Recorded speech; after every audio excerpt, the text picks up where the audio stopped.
Hello everyone, कैसे हैं आप सब। आई होप अच्छे ही होंगे।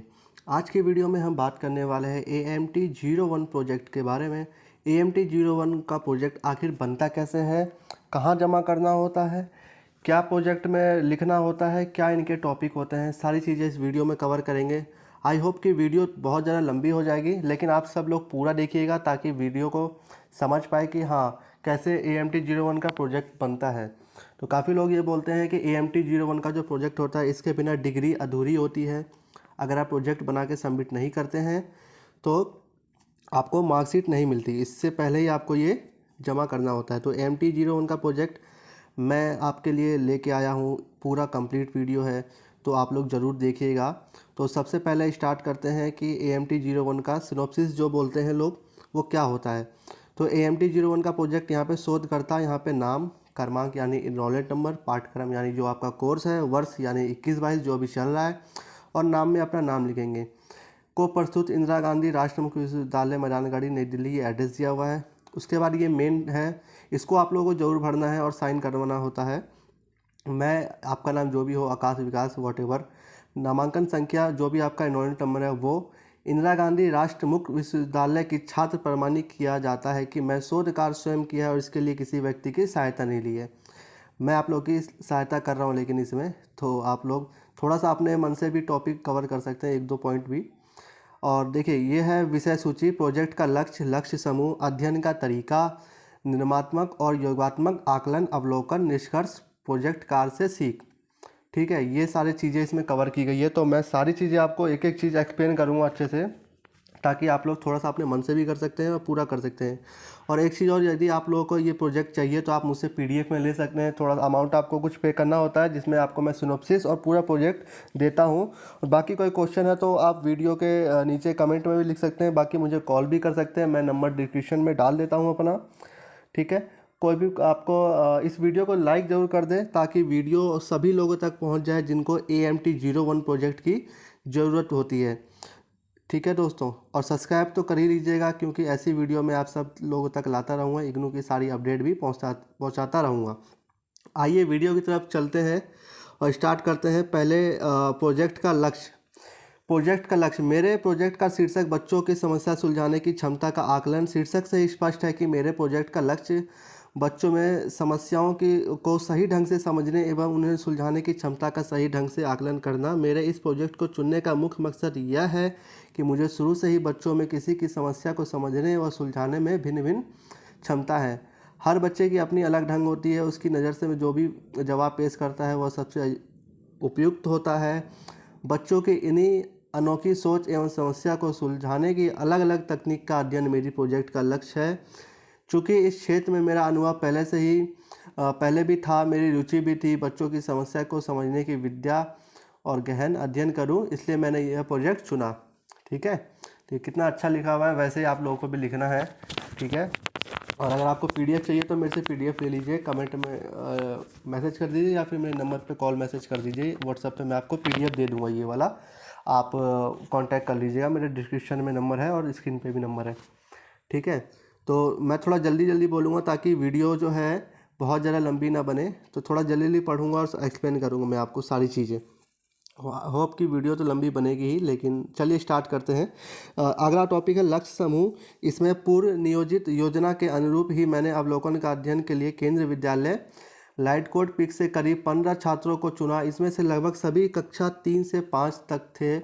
इस प्रोजेक्ट कार्य के दौरान मुझे मेरे अनुभव अतीब आनंददायक तथा ज्ञानवर्धक रहा एवं रोचक भी। सर्वप्रथम मैंने केंद्रीय विद्यालय लाइटकोट पिक के प्रधानाचार्य श्रीमान MR विद्यासागर जी से मिला एवं उनसे अपनी मंशा प्रकट की। उन महोदय ने इस कार्य के दौरान पूरा सहयोग करने की सांत्वना दी एवं उन्होंने यह भी कहा कि यदि आप बच्चों में खाली समय का इस्तेमाल कर सकते हैं तो और भी ज़्यादा बेहतर रहेगा, ताकि उनके नियमित अध्यापन पर कोई व्यवधान ना हो। मेरी हामी भरने के पश्चात उन्होंने कक्षा 3, 4, 5 के वर्गों के अध्यापकों को बुलाकर 15 से 20 छात्र छात्राओं के नाम सुलझाने को कहा। करीब 1 घंटे बाद अध्यापक गण करीब 25 छात्र छात्राओं के नाम लेकर आए। उनमें से मैंने 15 छात्राओं को चुना। फिर अंतराल के समय अध्यापकों की मदद ली, बच्चों से मिला। हालांकि बच्चे पहले थोड़े संदिग्ध थे, लेकिन समय व्यतीत होने के साथ साथ सब बिल्कुल समान हो गए। उनसे बातें करते वक्त मुझे बड़ा अच्छा लगा और सभी छात्रों को उनके नाम एवं किस कक्षा में वो पढ़ते हैं पूछा। पठन उनकी रुचि की जानकारी ली। तब तक अंतराल का समय पूरा हो गया। हालांकि बच्चे अंतराल के समय कोई खेल नहीं खेल सके, फिर भी उनके मन की संतुष्टि थी कि बच्चे जब अपने अपने कक्षा के प्रस्थान कर गए तो मैंने शिक्षकों से मुलाकात की। 3 शिक्षक शिक्षिका जो कि उस समय बैठकर बात कर रहे थे, मैं उनसे मिला। उस समय उन लोगों के क्लास नहीं था, अतः किसी मुद्दे पर बहस कर रहे थे। उनमें से एक महोदय वर्ग अध्यापक थे और वे दूसरी अध्यापिका खेल कूद विभाग की थी, प्रभारी थी। एक शिक्षिका वर्ग के अध्यापिका थी। तीनों में से में बात हो रही थी बच्चों को पढ़ाते समय किन किन विधियों का उपयोग करते हैं, इनकी जानकारी ले रहे थे। तीनों के पढ़ाने की विधि अलग अलग है, लेकिन तीनों की विधियाँ प्रभावी है। एक शिक्षक ठोस वस्तुओं का इस्तेमाल करके गणित की अवधारणा बताने की विधि का प्रयोग करते हैं एवं बच्चों से फिर दोबारा प्रश्न पूछते हैं तथा उसकी दुविधा को दूर करते हैं। एवं बच्चों से शिक्षिका खेल खेल में बहुत सारी गणित की विधियाँ बच्चों को बताती है। इससे बच्चों को खेल खेल में गणित अवधारणा ज्ञात भी होती जाती है, अतः उन बच्चों का इनका मान भी नहीं होता। अक्सर बच्चे गणित से कतराते हैं, लेकिन शैली ऐसी है कि बच्चों में गणित के प्रति रुचि पैदा हो जाती है। ठीक ऐसे ही कल्याण मैडम भी बच्चों को गणित बहुत सरल भाव से सिखाती है। बच्चों को गणित की कोई भी विधि बताने के बाद बच्चों को भरपूर समय देती है ताकि वे अपने स्तर से उसे भली भांति समझ सके। यदि फिर भी कोई संशय या दुविधा रहती है तो बच्चों की बातों पर ध्यान देते हुए पुनः उस विधि को बताती है। इन शिक्षकों की शैली में से वाकई बहुत ही खुश हुआ एवं उन अध्यापक अध्यापिकाओं की विधियों को मंथन कर लिया। अब उन सबका कक्षा में जाने का समय हो गया, अतः उन्हें धन्यवाद देते हुए मैं विदा लिया। व्यक्त व्यवस्था की वजह से 3 बार दिन तक और कुछ नहीं कर पाया। अगले रविवार को मैं बच्चों से अभिभावकों से मिलने का कार्यक्रम बनाया। इसके पीछे मंशा ये थे कि मुझे रविवार छुट्टी का दिन था एवं बच्चे के अभिभावक एक साथ मिलेंगे। लगभग सब कुछ अपेक्षा के अनुरूप ही हुआ। बच्चों के अभिभावकों से पहले से ही जान पहचान होने की वजह से कोई परेशानी नहीं हुई। इनमें से पहले से लगभग सभी स्नातक थे, कुछ तो स्नातकोत्तर भी हैं। 1-2 ऐसे भी मिले जो इंटरमीडिएट के बाद अपनी पढ़ाई जारी नहीं रख पाए। लगभग सभी अपने बच्चों को शिक्षा दीक्षा पर खासा ध्यान रखते थे एवं बच्चों के गृह कार्य कराने में भी अपना समय देते थे। 1-2 सज्जनों ऐसे कुछ महिलाएं से मैं ज़्यादा प्रभावित हुआ, उनका नाम यहाँ अद्वित करना चाहूँगा। उन सज्जनों के नाम है श्री मनोज राय एवं TR शर्मा एवं महिलाओं से जूही सिन्हा, रजनी जून और अनीता राय भी है, जो बहुत ही प्रभावित हुआ। यह सब अपने बच्चों पर भी बहुत ही ध्यान देते हैं। विद्यालय से आते ही बच्चों को प्यार से उस पर दिन के संपूर्ण कार्यक्रम के बारे में पूछते हैं एवं उनके गृह कार्य से भरपूर मदद करते हैं। सबसे अच्छी बात यह है कि बच्चों के द्वारा कोई छोटी मोटी गलती होने पर भी गुस्सा नहीं करते थे। ऐसा नहीं था कि सब बच्चों का केवल पढ़ाई में ही थोपते रहते थे, बल्कि बच्चों की रुचि के अनुसार उन्हें खेलने कूदने की भरपूर समय देते थे। बच्चों के समय के साथ बात करके मुझे लगा कि बहुत ही खुशनुमा माहौल में रह रहे थे, क्योंकि बच्चों के समझाने की क्षमता पर माहौल पर बहुत असर पड़ता है और माहौल बहुत ही अनुकूल था। सभी छात्र छात्राओं के नाम, कक्षा एवं उनकी उम्र, माता पिता के भी नाम, उनकी योग्यता एवं उनके व्यवसाय का विवरण इसके साथ संलग्न किया। नेक्स्ट है अध्ययन का तरीका। मैं थोड़ा जल्दी पढ़ूंगा ताकि वीडियो लंबी ना बने, और आप लोग ज़रूर प्लीज़ लाइक और सब्सक्राइब ज़रूर कर दें ताकि यह वीडियो सभी तक पहुंच जाए। AMT 01 का जो भी टॉपिक नहीं मिला वो ये टॉपिक ले सकते हैं और इस टॉपिक पे बना के सबमिट कर सकते हैं, अपनी मार्कशीट ले सकते हैं और आप मुझसे ये प्रोजेक्ट ले सकते हैं PDF में।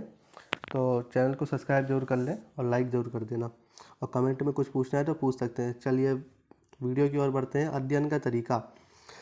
अध्ययन शुरू करने से पहले सर्वप्रथम मेरे जेहन में ये बात आई कि हमें यह ज्ञात होना चाहिए कि बच्चे पहले से ही किन किन बातों से गहराई तक जाना चाहते हैं। मुझे अपने आंकलन की सुविधा होगी, इसके लिए मैंने एक टेस्ट पर्चा बनाया।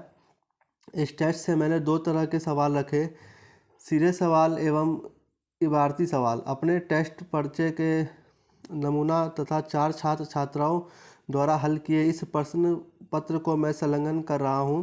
अपने टेस्ट पर्चे में मैंने लगभग हर किस्म के सवालों को डाला ताकि मुझे पता चल सके कि बच्चों की गणित की विभिन्न विषयों के बारे में कितनी जानकारी है, उन बातों पर उनके आकलन से शामिल कर सके। साथ ही बच्चों द्वारा हल किए गए टेस्ट पर्चे के आधार पर यह पता लगाया कि बच्चे किस चीज़ को कितने अच्छे तरीके से समझ पाते हैं या किन चीज़ों के बारे में उनके मन में गलत अवधारणा है एवं किन चीज़ों को बिल्कुल नहीं समझ पाए। इनके बाद में अपने आधार पर एवं उनकी विधि से कुछ क्लास लेने की सोचा ताकि बच्चे जिन चीज़ों को नहीं समझ पाते हैं मैं उनको समझाने की पूरी कोशिश करूँगा। टेस्ट पर्चा बनाने के बाद मैंने केंद्रीय विद्यालय लौटकर पीक प्रधानाचार्य बच्चों से पूरे बारे में पूछा। अगर आग्रह किया कि संभव हो तो बच्चों को 1.5 घंटे की अवकाश दिया जाए ताकि मैं अपने टेस्ट का पर्चा उनसे हल करवा सकूं। हालांकि प्रधानाचार्य ने मुझे पहले कहा था कि आप बच्चों को खाली समय का इस्तेमाल कर सकते हैं, लेकिन जब पूरे 1.5 की बात आई तो उन्होंने लंच ब्रेक के बाद के समय का उपयोग करने के लिए मुझे हामी भर दी। चूँकि मुझे 15 बच्चों पर ही अध्ययन करना था, अतः बाकी बच्चों का अध्यापक समान तौर पर जारी रहा। मैं 15 बच्चों को अलग कमरे में बिठाकर उन सबसे अपना परिचय दोबारा दिया। एक एक करके उनका नाम एवं पिता का नाम पूछा। हालांकि इन बच्चों की जानकारी मुझे पहली मुलाकात के दौरान ही मिल गई थी, लेकिन बच्चों के मन में किसी प्रकार की कोई दुविधा न रह जाए इस वायसे में उनका परिचय दोबारा लिया। उसके बाद में बच्चों से उनकी हॉबी वगैरह के बारे में पूछा एवं उनकी इच्छाएं क्या है, उनकी इसकी भी जानकारी ली। हमारी दोस्ती पर कुछ पक्की हो गई। फिर मैंने उनके टेस्ट संबंधों से बात कही। बच्चों की ओर से कोई असामान्य प्रतिक्रिया नहीं हुई। मैं पहले से ही तैयार टेस्ट पर्चे का फ़ोटो स्टेट करा कर रख रखा था। बच्चे जब मानसिक रूप से तैयार हो गए तो मैं सबको एक पर्चा दे दिया। इन बच्चों में तीनों कक्षाओं के छात्र छात्राओं से तृतीय, चतुर्थ एवं पंच कक्षा फिर से सब छात्रों को टेस्ट पर्चे से उनका नाम, कक्षा, दिनांक वगैरह लिखने को कहा एवं 1.5 घंटे पूरा करने को कहा। मेरी उपस्थिति की वजह से बच्चों के मन में झिझक हो सकती थी, इसलिए मैं बाहर आ गया। इसी उद्यमने में विद्यालय के शिक्षक शिक्षिकाओं से मुलाकात किया एवं उनको पढ़ाने के तरीक़ों के बारे में जानकारी हासिल की। उनके बातों से यूँ लगा कि उनमें से कुछ तो वाकई अपने ढंग एवं सामग्री का इस्तेमाल करते हैं, लेकिन कुछ शिक्षिकाएं ऐसी भी हैं जिनके पढ़ाए गए अध्यायों को बच्चे बहुत ही कम समझ के विकास के लिए आवश्यक होते हैं। साथ ही साथ उनमें आवश्यक रुचि की भी कमी थी। एक शिक्षक के लिए शिक्षण भावन का होना बहुत ज़रूरी है, जो कि उन्हें संपूर्ण अध्यापक शैली की निर्दिष्ट करता है। इससे पूर्व की मुलाकात में संजय कुमार केसरी, कल्याणी श्रीवास्तव एवं उषा सिंह से उनके बारे में पूरी जानकारी ले ली एवं उनके पढ़ाने की विधि से मैं बहुत प्रभावित भी हुआ। इस बार मैं सुषमा शर्मा, संध्या त्यागी, संपा दीवान जी, कामनी कुमारी जी से मिला। इनमें सभी उच्च शिक्षा प्राप्त हैं। चूँकि प्राथमिक कक्षाओं में सभी शिक्षक शिक्षिका लगभग सभी विषय पढ़ाते हैं। गणित या किसी भी विषय विशेष के लिए कोई अलग से शिक्षक शिक्षिका नहीं है। इन शिक्षकों से बात करके बहुत अजीब सा लगा। सुषमा शर्मा एवं कामनी कुमारी को पढ़ाने की पद्धति समान थी, लेकिन संध्या त्यागी और संपा दीवान जी को न तो पढ़ाने की शैली ही अच्छी थी और न ही वो रुचि रखते थे। मुझे यहाँ का पता चला कि वो अपनी क्लास से दौरान स्वेटर बुनने का सामान भी लाती है एवं बच्चों को थोड़ा बहुत बताकर एवं उनसे ही पूरा अध्ययन करवाती है एवं खुद अपने व्यक्तिगत कार्यों को अंजाम देती रहती थी। संपा दीवान जी के पास कंप्यूटर अनुभाग का अतिरिक्त प्रसार भी है, लेकिन उनके व्यवहार एवं अनुभवहीनता को देखते हुए मुझे नहीं लगा कि मैं अपने इस उत्तरदायित्व को भी भली भांति निभा पाती होगी। संजय कुमार केसरी एवं शिक्षिकाओं का नाम, योग्यता, अतिरिक्त प्रभावी स्थायी पता एवं उनके हस्ताक्षर लेकर फिर प्रधानाचार्य श्रीमान MVR विद्यासागर जी का भी हस्ताक्षर लिया। इन्हीं सब बातों से आकलन और मनन के 1.5 घंटे के बीच फिर से बच्चों वाले कमरे में गया। उनमें से अधिकांश ने अपना काम पूरा कर लिया, कुछ ही थे जो अभी पूरे मनोवन से लगे हुए थे। मेरे 5 मिनट का समय और दिया ताकि वे दोबारा अपनी उत्तर पुस्तिका जांच लें। 5 मिनट बाद सभी से उत्तर पुस्तिका वापस ले ली। बच्चों के शारीरिक भाषा से प्रतीत हो रहा था कि उनमें से अधिकांश अपने कार्य को संतुष्ट थे। तब तक बच्चों की छुट्टी का भी समय हो गया। फिर बच्चों से विदा लेकर मैंने प्रधानाचार्य को धन्यवाद कहा एवं पुनः पुनः अपने घर को प्रस्थान किया। अब देखिए निर्माणात्मक और योगात्मक आकलन। आकलन के 2 प्रकार होते हैं जिनमें से एक दूसरे से अलग माना जाता है क्योंकि उनका उपयोग अलग अलग तरीक़ों से भिन्न परियोजनाओं के लिए कहा जाता था।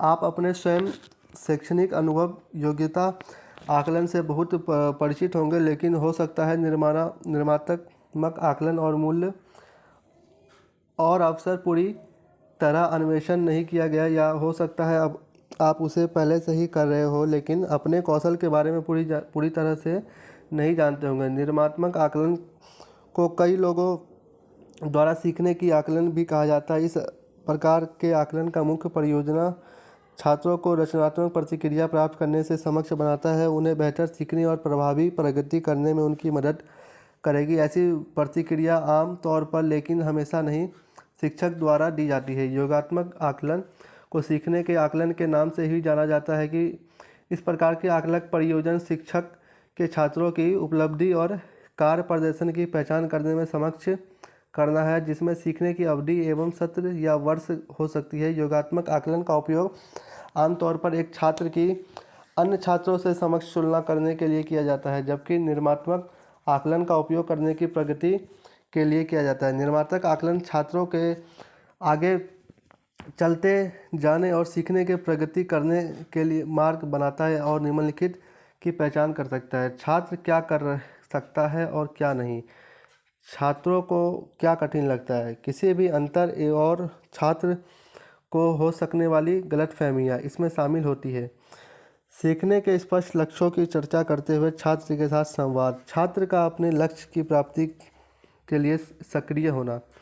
स्वत और समकक्ष समीक्षा साहित्य प्रगति की निगरानी। सामाजिक और उपयोगिक प्रतिक्रिया का हिस्सा है कि हालांकि वह सुधारने के लिए छात्रों की मदद करता है, यह भी महत्वपूर्ण है कि छात्र और शिक्षक दोनों अपने लक्ष्यों को प्राप्त करने के लिए दृढ़ रहे, जबकि छात्र अपने लक्ष्य को प्राप्त न कर ले, जिसके लिए निश्चित तौर पर शिक्षक को छात्र की जरूरत को पूरा करने के लिए अध्यापन में समायोजन करने पड़ सकते हैं। निर्माणात्मक आकलन शिक्षक को वहां से आगे बढ़ने का अवसर देता है जहां छात्र होता है और छात्र को यह समझने का मौका देता है कि उन्हें सफल होने के लिए क्या करना चाहिए। इसलिए निर्माणात्मक आकलन विद्यार्थी को शामिल करता है और छात्र को उसके सीखने की स्वामित्व प्रदान करता है। सतत और व्यापक मूल्यांकन CCE का वर्णन central board of secondary education 2009 निम्न प्रकार से किया जाता है। CCI का मुख्य जोड़ छात्रों के बौद्धिक, भावनात्मक, शरीर, सांस्कृतिक और सामाजिक विकास को सुनिश्चित करते हुए उनकी सतत प्रगति पर होता है और इसलिए वह विद्यार्थी की शैक्षिक योग्यता तक ही सीमित नहीं होता। वह आकलन का उपयोग विद्यार्थियों को प्रतिक्रिया और अनुवर्ती काम की व्यवस्था करने के लिए जानकारी प्रदान करने के प्रेरित करने के साधन के रूप में करता है, ताकि कक्षा में सीखने की प्रक्रिया को सुधारा जा सके और विद्यार्थी की प्रोफाइल की एक व्यापक तस्वीर प्रस्तुत की जा सके। गतिविधि 1 आपसे विद्यालय और के परिवेश के निर्माणात्मक और योगात्मक आकलन के बीच अंतरों के बारे में सोचने की को कहती है। यह गतिविधि है जिसका उपयोग आप अपने शिक्षकों के साथ निर्माणात्मक और योगात्मक आकलन के बारे में चर्चा शुरू करने के लिए कर सकते हैं। गतिविधि निर्माणात्मक और योगात्मक आकलन की पहचान करता है। नीचे उन आकलन के अवसर की सूची दी गई है जिनका उपयोग विश्वविद्यालय के कक्षाओं में किया जाता है। अपनी सीखने की डायरी का उपयोग करके 2 कॉलम बनाएं एवं निर्माणात्मक आकलन के लिए और एक योगात्मक आकलन के लिए निम्नलिखित सूची में से आकलनों में को दोनों में से एक कॉलम में रखें। आप देखते हैं कि कुछ आकलन संदर्भ पर निर्भर करते हैं, कुछ किसी की कॉलम में जा सकते हैं। उदाहरण के लिए कोई गीत गाना योगात्मक हो सकता है यदि वह संगीत की परीक्षा व का भाग है, या निर्मात्मक यदि आप विश्वविद्यालय में अभिनय की तैयारी के लिए। यह एक गतिविधियाँ है जिसे आप अकेले कर सकते हैं, या यदि आप इसे विस्तृत करना चाहते हैं तो सामाजिक गतिविधि के हिस्से के रूप में अन्य लोगों को शामिल करते हैं। पेन और पेपर परीक्षा, याददाश्त को दोहराना, विज्ञान के किसी प्रयोग की परिकल्पना और निष्पादन करना, खुली पुस्तक वाली परीक्षा, शिक्षक द्वारा छात्र का प्रेषण, व्यंजन विधि के अनुसार भोजन पकाना, निबंध, प्रश्नों के मौखिक उत्तर प्रदर्शन, छात्र द्वारा तैयार किए गए गीत का गाना, एथलेटिक की दौड़ में व्यक्तिगत कीर्तिमान स्थापित करना, किसी नाटक की रचना और अधिनियम करना। आकलन का उपयोग निर्मात्मक ढंग से करना। आपके लिए संसाधन एक प्रगति और कार्य प्रदर्शन का आकलन करना को पढ़ाना उपयोगी होगा। आपके लिए इसे अपने शिक्षकों के साथ साझा करना तब उपयोगी हो जाता है जब आप विश्वविद्यालय के आकलन की भूमिका और शैली के बारे में चर्चाएं शुरू करेंगे और देखेंगे कि किन किन पद्धतियों का उपयोग किया जाता है और आकलन कैसे कक्षा की एक अनिवार्य गतिविधि बन सकता है। तो निर्मात्मक और योगात्मक आकलन के बीच मुख्य अंतर है आकलन का प्रयोजन, डेटा का उपयोग कैसे किया जाता है, प्रतिक्रिया स्वामी कौन है। निर्मात्मक आकलन से छात्रों के सहयोगी बनाने के लिए उन्हें सक्रिय और चिंतनशील विद्यार्थी बनाना होगा और अपनी सीखने की प्रक्रिया से अगले कदम उठाने की प्रतिक्रिया का उपयोग करना होगा। केस स्टडी एक इसका उदाहरण है। केस स्टडी 1, रवि को निर्मात्मक कार्य आकलन प्राप्त होता है। रवि एक पुस्तक के अध्यापक का सारांश लिखने के लिए एक और छात्र के साथ काम करता है। बाद में वो सोचता है कि उन्हें वह काम करने की कितना समय लगता है और दोनों अपने अस्तित्व रवि काम के बारे में असमंजस में था और उसे पता चला कि उससे अध्याय के कुछ महत्वपूर्ण शब्दों को नहीं समझा था। अध्याय का सारांश ढेर से दिया गया और शिक्षक ने कहा वह बहुत छोटा था, उसके वाक्य संरचना का अभाव था और कुछ ज़रूरी जानकारी छूट गई थी। तथापि शिक्षक ने उन्हें प्रयास के लिए प्रोत्साहित किया और वे बात पर सहमत हुए। रवि अपने अगले सारांश से अधिक संरचनात्मक उपयोग करेगा। रवि और शर्मिंदा था क्योंकि वह जानता था कि बेहतर कर सकता है, लेकिन यह पहली बार था जब उसने कहा कि अध्याय का सारांश लिखा था। रवि इसने इस पुस्तक के लिए कुछ शब्दावली सूची लिखना शुरू किया क्योंकि यह स्पष्ट था कि वह कहानी के कुछ भाग को भूल रहा था और देखना चाहता था कि इससे उसे मदद मिलेगी। उसने अपनी बड़ी बहन से भी अपने द्वारा लिखे गए हुए अध्ययनों के सारांश उसे दिखाने को कहा ताकि वह कुछ अच्छे उदाहरण देख। रवि ने अगली बार एक भिन्न सहयोगी के साथ काम करने का प्रयत्न करने का निश्चय किया जो काम के बारे में अधिक स्पष्ट था और उन्हें सुझाव देने को कहा। सारे काम को मिलकर करने की बजाय दायित्व को आपस में बांट लिया जाए। वह इस बारे में निश्चित नहीं था कि भर्मिक कौन था, वह उसका सहयोगी और इस बात की जांच करना था। रवि ने न केवल अपनी स्वयं की शिक्षण प्रक्रिया के बारे में बल्कि यह भी देखना शुरू किया कि अगली बार कैसे और बेहतर कर सकता है। अपनी सीखने की प्रक्रिया को सुधारने के लिए वह क्या कर सकता है।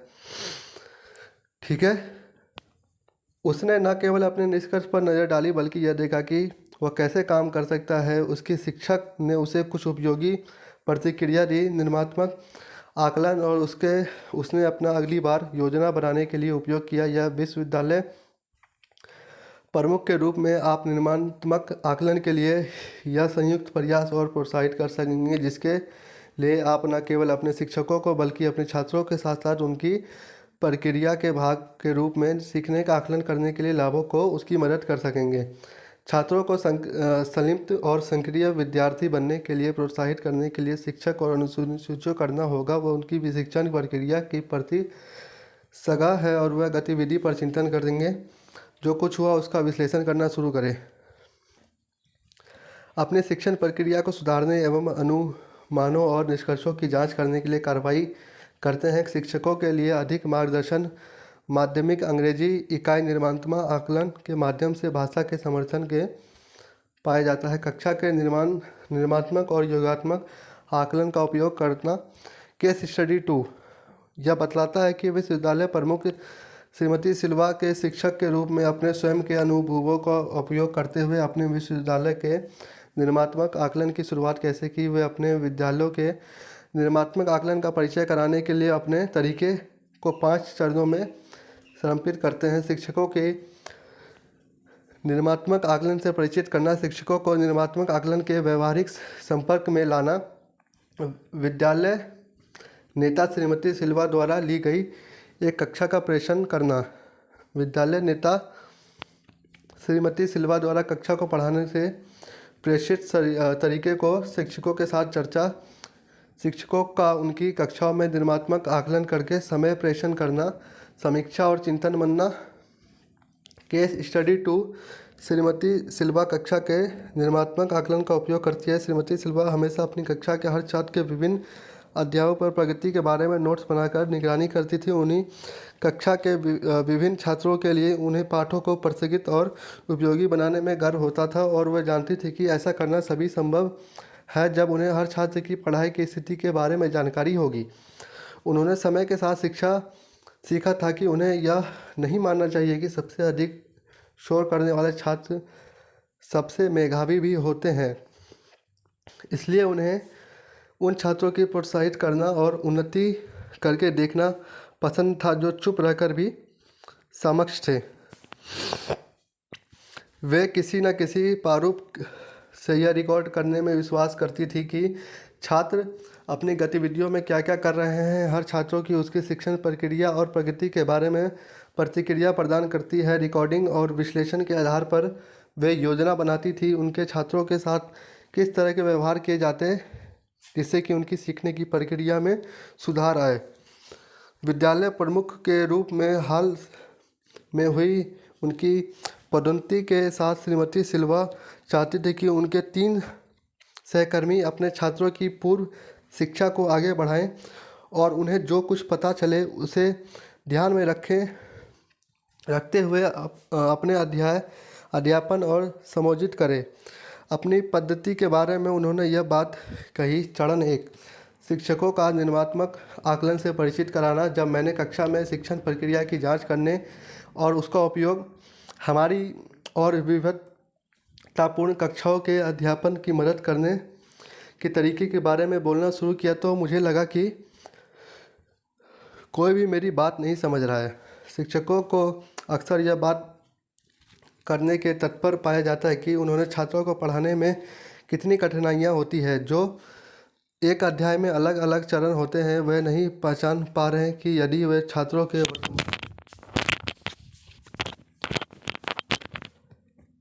वर्तमान शिक्षणों के आकलन के बारे में बोलना शुरू कर दिया जिससे कि वे ज्ञान सके कि छात्रों की शिक्षक पद्धति को कैसे सुधारा जा सकता है। चरण 2 शिक्षकों को निर्माणात्मक आकलन के व्यावसायिक संपर्क में लाना। विद्यालय प्रमुख द्वारा ली जाए कक्षा का प्रेषण करना। यह दिखाने के लिए मेरा मतलब कहाँ था। उन्होंने अपनी पाठों के में आमंत्रित करने के निश्चित किया। मैंने प्रेक्षक के गणित का पाठ और एक भाषा का पाठ खोला।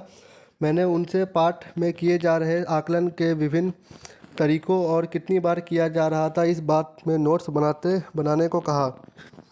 मैंने सुझाया कि इनमें से छात्रों का आकलन करती हो सकती हूँ या छात्र स्वयं या दूसरे के आकलन करते हो सकते हैं।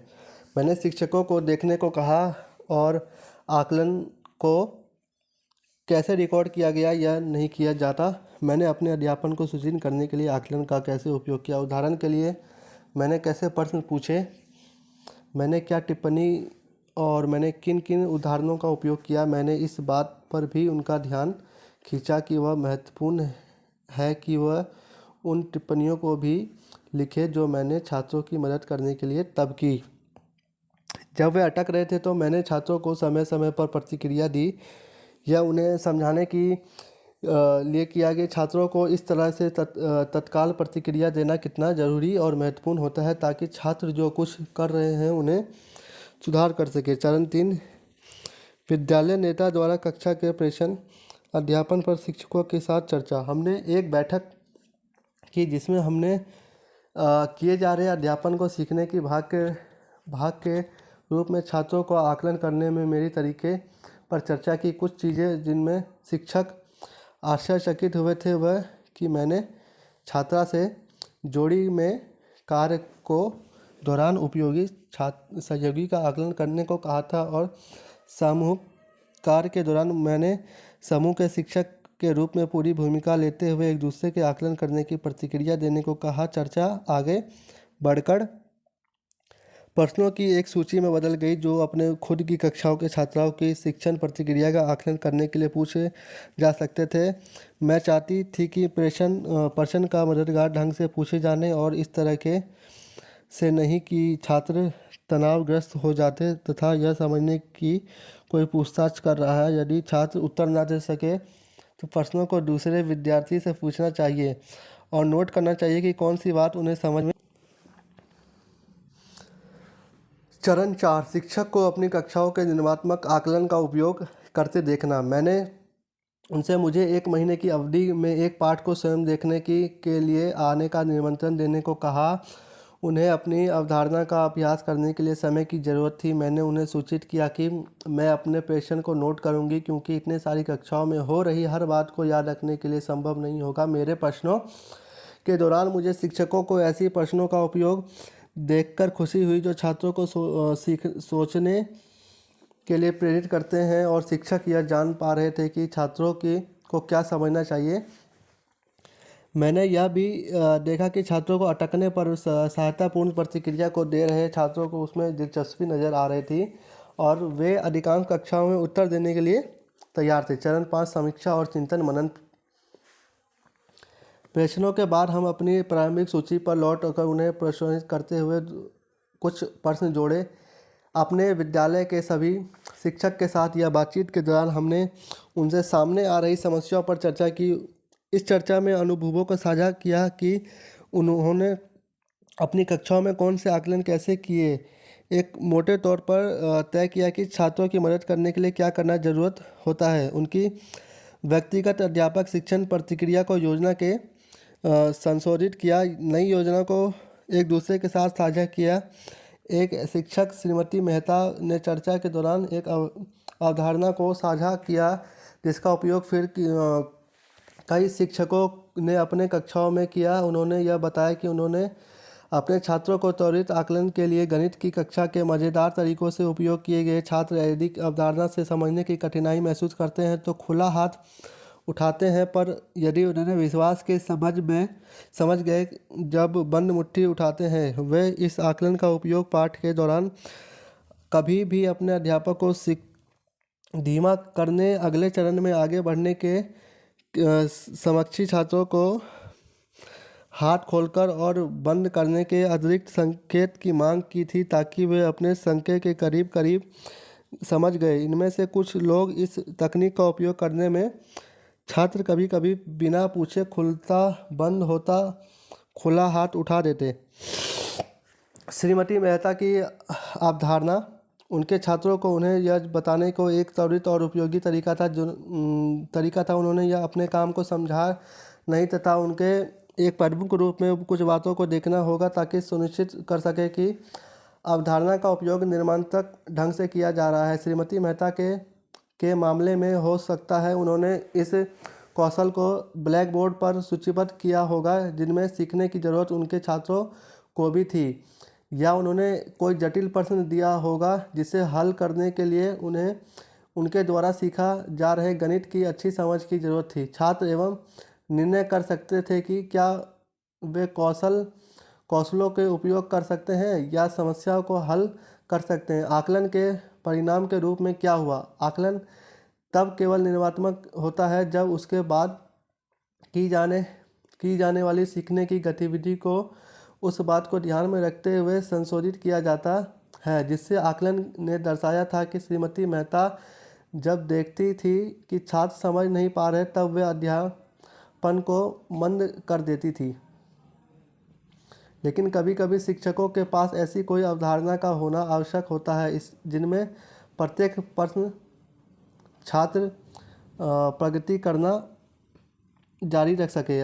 आपके विद्यालय के आकलन का अभ्यास। छात्रों को सीखने के कौशलों के इस आकलनों को विकास में सहायता की जरूरत पड़ती है। ऐसे करना के लिए विद्यालयों के नेताओं और शिक्षकों को सीखने की प्रक्रिया के आकलन के सिद्धांतों को समझना चाहिए, जानना चाहिए कि इन कौशलों को कैसे कक्षाओं के गतिविधियों के माध्यम से विकसित करना चाहिए। ये गतिविधि छात्र छात्राओं के अध्यापन और सीखने की प्रक्रिया को प्रभावी ढंग से नियोजित करने में मदद करते हैं। अक्सर ऐसे प्रदान करते हैं। विद्यालय के आकलन के परिवर्तन को लागू करने के लिए यह समझना सदैव आवश्यक होगा कि वर्तमान में क्या हो रहा है। आकलन के प्रति शिक्षकों का दृष्टिकोण है। अगली गतिविधि का उद्देश्य यह पता लगाने की मदद करता है कि विद्यालयों के पाठों में किस प्रकार का आकलन हो रहा है, ताकि शिक्षकों को कक्षा के आकलन के सृजनात्मक रणनीतियों को अपनाने में शिक्षकों को सक्षम कर सके। गतिविधि 2, अपने विद्यालय के आकलन के अभ्यास पर दृष्टि डालना। अधिकतम 5 शिक्षकों को उस आकलन को कार्य को वर्णन करने की कई जिसका उपयोग करने में सप्ताह किया जाता है। पूछे कि उन्होंने छात्रों को के बारे में आकलन के क्या क्या सीखा और छात्रों ने उससे क्या सीखा। यह पता लगाने के लिए निर्मात्मक आकलन का उपयोग किया सीमा तक लिया जा रहा था, और चाहे जो उनके इस बार में उदाहरण देखने का कोई सकता है, उन्हें छात्रों को तत्काल आकलन प्रतिक्रिया दी जाती। छात्रों को सीखने के सुधार करने की मदद करने के सीखने के काम को बदला था। इससे आपको यह निर्धारित करने की में मदद मिलेगी कि आपके शिक्षक निर्मात्मक आकलन का उपयोग उसके बारे में अनिभित होकर कर रहे हैं या नहीं। ये सब वार्तालाप कर लेने के बाद अपने सीखने की डायरी में उत्तरों को नोट करते हुए निम्नलिखित प्रश्नों के उत्तर दें। किस प्रकार के आकलन सबसे सामान्य महसूस होते हैं? क्या इस बात का प्रमाण है कि निर्मात्मक आकलन संपन्न हो रहा है? यदि हाँ, तो उत्तर दें। क्या शिक्षक छात्रों को आकलन की प्रतिक्रिया से सीखने को स्पष्ट इच्छा को व्यक्त करता है? दूसरे शब्दों में, क्या वे सीखने के लिए आकलन की भूमिका या सीखने के आकलन के भूमिका को समझते हैं? आप अपने साथ उनके द्वारा चर्चित आकलनों को निर्मात्मक बनाने के लिए उनके प्रयोजन या उपयोग को बदलने का सुझाव कैसे दे सकते हैं? अवलोकन। बच्चों को उत्तर पुस्तिकाओं को जांचने के बाद मैंने पाया कि 2 को छोड़कर लगभग सभी अच्छा किए। लगभग सभी छात्र छात्राओं को सीधा सवालों को सही जवाब दिया। छात्र एवं छात्रा से इन स्थानीय मान संबंधी को गलतियां की थी। भिन्न के जोड़ पर एक भाग में भी कुछ छात्रों से गलती की थी। भिन्न के जोड़ में साधारण जोड़ की तरह उन्होंने अंश के अंश एवं हर को हर जोड़ दिया। इसी तरह भिन्न से भी अंश के अंश में भाग तथा हर को हर में भाग देकर उत्तर तक पहुंचने की कोशिश किए। इसके साथ ही कुछ बच्चों ने 9-6 को भी उत्तर मान लिया, हालांकि अंतिम उत्तर 3-2 था। इबारती सवालों में भी छात्रों के कुछ गलतियां थी, जिनमें से अधिकतर कक्ष 3 के थे। प्रथम संख्या 13, 14, 15 एवं 18 में लगभग कक्षा 3 के सभी छात्रों की गलती थी। इन सब को अलावा ऐसी गलती को छात्र छात्राओं ने की जो उत्तर लिखने समय इकाई को भूल जाना, क्षेत्रफल को भी सेमी से लिखना। हालांकि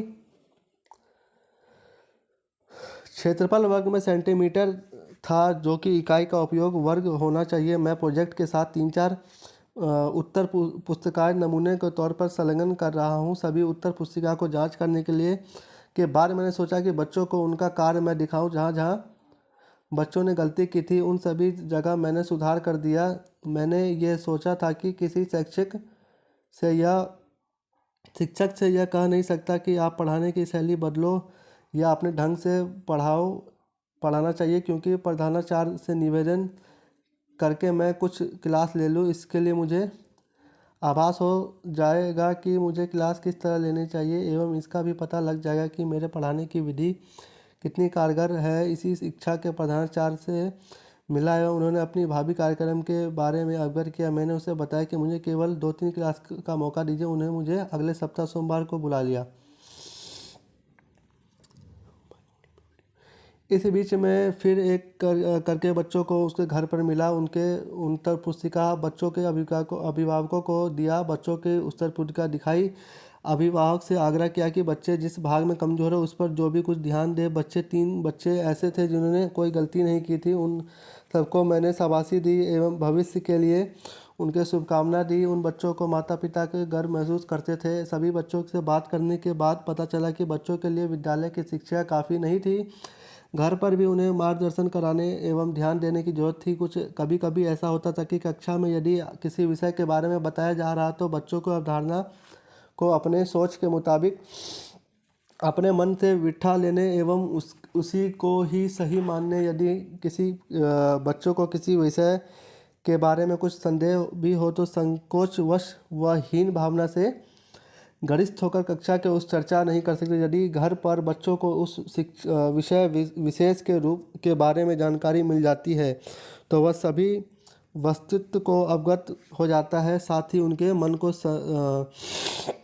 संदेह सदैव के लिए दूर हो जाता है। अध्यापक को भी चाहिए कि बच्चों को पर्याप्त समय दूं एवं उन्हें प्रश्न पूछने के लिए प्रेरित करे ताकि उन्हें मन में किसी प्रकार का संकोच संदेह ना हो और दूर हो सके। सोमवार को मैं प्रधानाचार्य श्रीमान MG विद्यासागर के दिन में 10 बजे मिला। उन्होंने मुझे बताया कि तृतीय कक्षा के अंतराल के बाद की क्लास खाली है, अर्थात उन वर्गों के अध्यापक अभिभावकों से अवकाश पर हैं, अतः आप कक्षा तृतीय के क्लास ले सकते हैं। हालांकि मेरी इच्छा यह थी कि मैं उन्हीं 15 बच्चों को कुछ बताने के लिए प्रधानाचार्य में उनसे असमर्थता जताती। फिर मैं उनमें आज्ञा लेकर कुछ 3 को समूह हुआ। उस समय क्लास चल रही थी, अतः मैंने पुस्तकालय में जाकर अपना कुछ समय बिताया। अंतराल की समाप्ति के बाद संजय कुमार केसरी जी के साथ कक्षा 3 से गया। कक्षा 3 में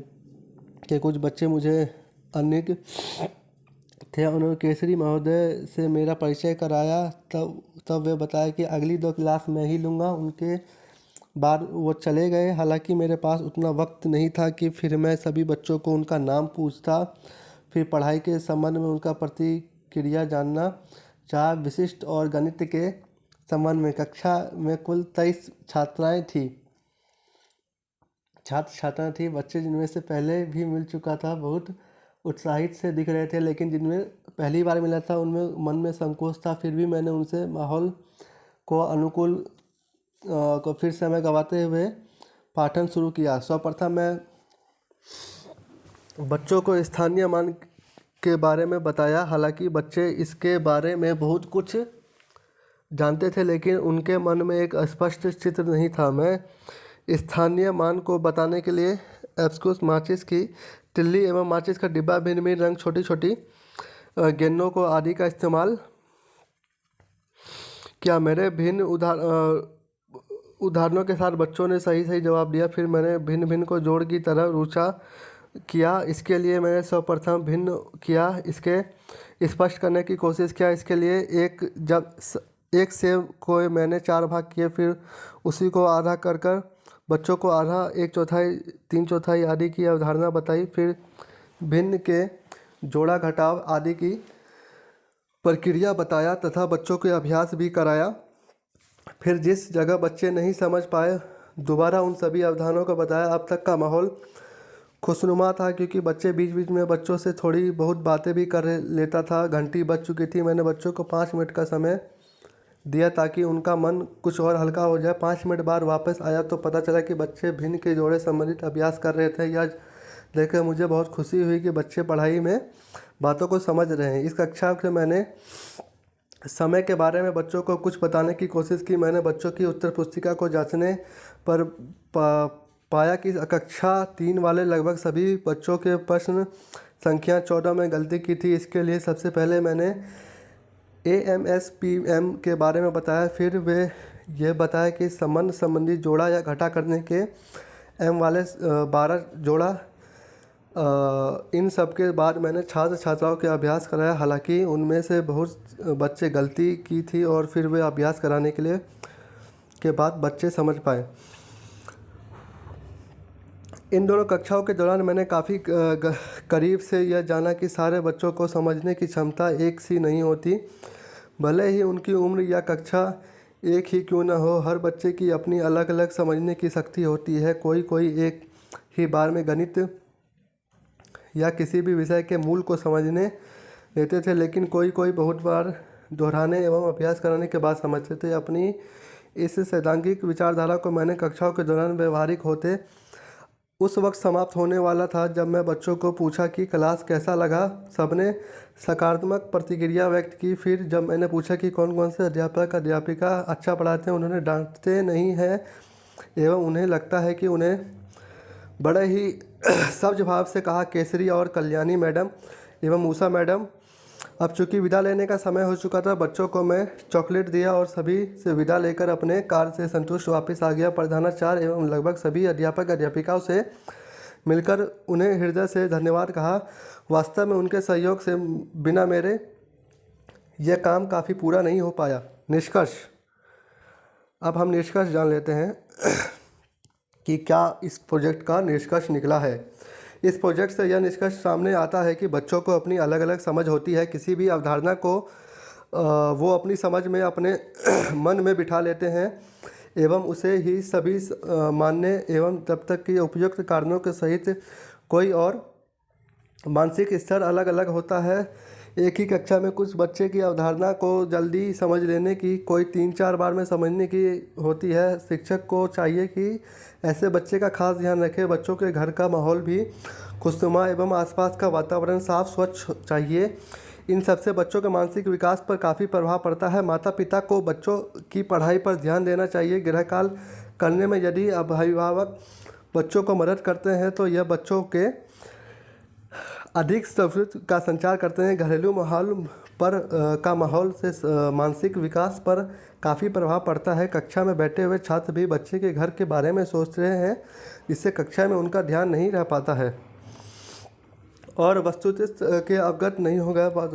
अतः अभिभावकों और शिक्षकों को इस ख्याल रखना चाहिए कि पाठ्य पुस्तक वगैरह की सभी से पढ़ाई के उनकी पुस्तिकाओं की वजह से अपने आम आदमी का पहुंच वहां तक नहीं हो पा रहा है। ये कोई ज़रूरी नहीं है कि महंगे महंगे पाठ्य पुस्तकों से शिक्षा प्राप्त की जाती है। यदि लगता हो तो दृढ़ इच्छा शक्ति हो तो टेक्स्ट बुक भी अच्छी शिक्षा का माध्यम हो सकते हैं। साथ ही आसपास का माहौल भी बच्चों पर काफ़ी प्रभाव छोड़ता है। यह तो सर्ववर्दीय है कि बच्चे बचपन में जो कुछ सीखते हैं पूरी जीवन भर उसका प्रभाव पड़ता है। इसलिए अभिभावकों का माहौल पर भी ध्यान देना चाहिए। अब है प्रोजेक्ट कार्य से सीख कि हमें इससे क्या क्या सीख मिली है। ऐसे मेरे इस प्रोजेक्ट के कार्य के दौरान मैं ऐसी बहुत सी अवधारणाओं से गुजरा, उसके बारे में समझा जिससे कि मैं पहले बहुत अनभिज्ञ था। मैं केवल सैद्धांतिक तौर पर जिन बातों के बारे में चर्चा में जानकारी रखता था उन सभी के व्यवहारिक तौर पर भी जानकारी हुई। जहाँ तक गणित सीखने की बात, प्रोजेक्ट के दौरान मैं बहुत कुछ सीखा। जैसे यदि आप कक्षा के शुरू करने के शिक्षकों को इस बात सदैव ध्यान रखना चाहिए कि बड़ों की समझ और बच्चों की समझ में काफ़ी अंतर होता है। आप जिस बात को जल्दी समझ जाएंगे उतनी जल्दी ही आसानी से नहीं समझ पाएंगे, क्योंकि एक शिक्षक की समझ विकसित हो चुकी होती है और बच्चों को विकास के दौर में गुजर रहे होते हैं। बच्चों को कोई भी अवधारणा बताते समय इसका ध्यान रखना चाहिए कि कोई ज़रूरी नहीं है कि बच्चे एक ही बार बताने का अवधारणा पूरी तरह से समझ जाएंगे। अतः अभ्यास कराना बहुत ज़रूरी हो जाता है। बच्चों से उसी अवधारणा से संबंधित सवालों का अभ्यास कराना चाहिए, जिससे यह पता चल सके कि कौन बच्चा कितना समझ गया है। बच्चों को किताबी पढ़ाई के बाद साथ साथ खेल खेल में गणित संबंधित बहुत सारी बातें बताई जा सकती है, जिससे बच्चे खेल में ही गणित को बारे में बहुत कुछ जान सकते हैं और इसका एहसास भी नहीं होता कि ठोस वस्तुओं को इस्तेमाल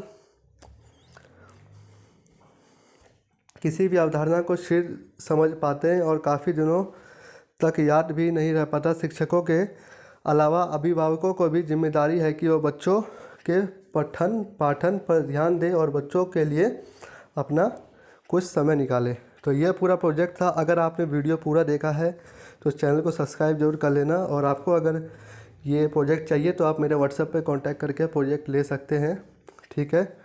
और कोई कमेंट हो तो ज़रूर बताएं कमेंट में, और लाइक ज़रूर कर दें ताकि ऐसी वीडियो मैं आप सभी लोगों तक पहुंचाता रहूं। तो मिलते हैं अगली वीडियो में, तब तक के लिए आप लोग चैनल को सब्सक्राइब कर लो और आप सभी लोगों तक यह नोटिफिकेशन भी पहुंच जाएगा। धन्यवाद, मिलते हैं।